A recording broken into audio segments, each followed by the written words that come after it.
trazer uma discussão sobre os arranjos jurídicos ou, de maneira mais simples, o direito como uma instituição social, como inimigo dos processos de transformação econômica e social baseados na inovação, mas também como solução para deslanchar tais processos. O arcabouço jurídico pode, das mais variadas formas, comprometer, obstar,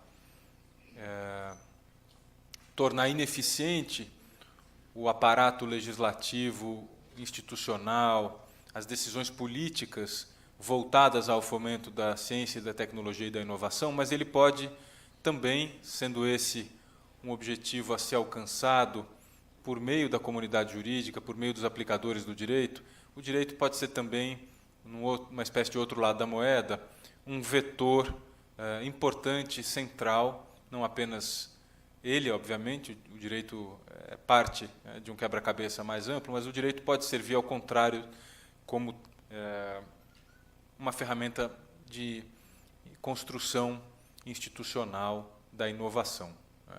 O que, em projetos de pesquisa, eu e outros temos chamado de gargalos, digamos, transversais à inovação, gargalos que têm um componente jurídico. São gargalos de coordenação, gargalos de sinergia público-privada, gargalos de aprendizado e de experimentação e gargalos de seletividade.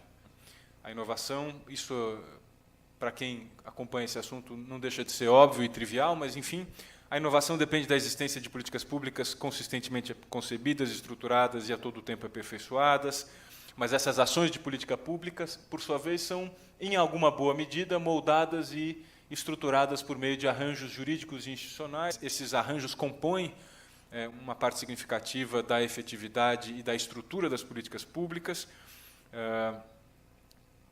Também a inovação depende da interpretação e da aplicação desse direito amalgamado nas políticas públicas, e essas normas jurídicas podem, como eu disse há pouco, no início, tanto catalisar quanto atrasar ou impedir esse processo complexo e nem sempre autoconsciente, embora devesse sê-lo, de construção institucional de um sistema nacional de inovação, por meio de normas jurídicas, de processos jurídicos, de instituições jurídicas, de interpretações jurídicas, são formadas capacidades estatais para a governança da inovação, fomentadas competências privadas, estimuladas formas variadas de sinergia público-privadas, e são assegurados mecanismos de controle e de legitimação das políticas de inovação. Tudo isso para dizer, em uma palavra, que o direito, ou arcabouço jurídico, num sentido bastante amplo, englobando aqui, como eu disse, não apenas as normas, no sentido mais estrito, mas também processos, instituições,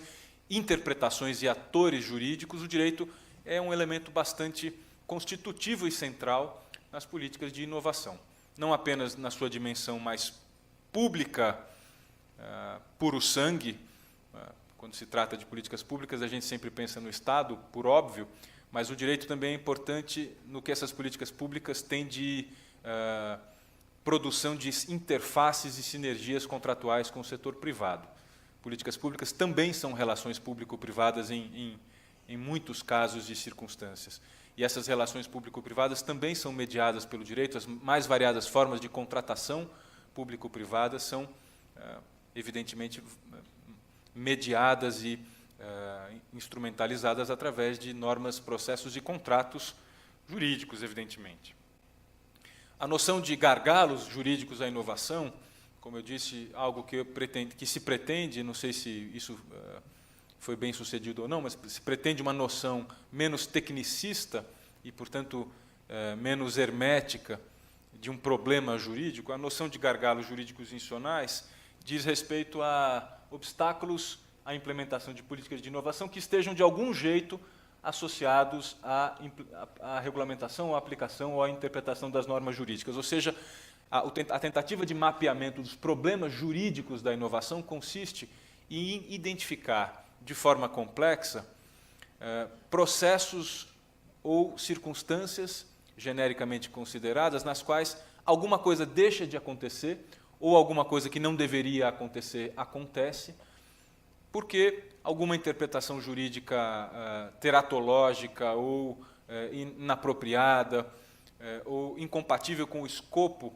da legislação ou da regulação tal como ela foi concebida, se manifesta de modo a travar o processo de implementação de um determinado tipo de norma ou um determinado tipo de conjunto de norma voltado para a inovação. Eu estou chamando isso aqui de gargalos jurídicos à inovação.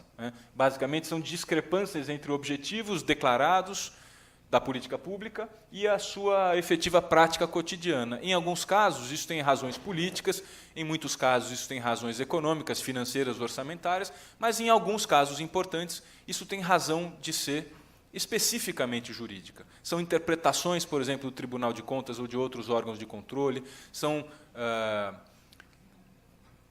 problemas na compreensão e no uso da legislação existente. Um exemplo disso é a própria Lei do Bem. Não poucas vezes eu ouvi de empresários a perplexidade em dizer que a Lei do Bem é muito difícil de usar.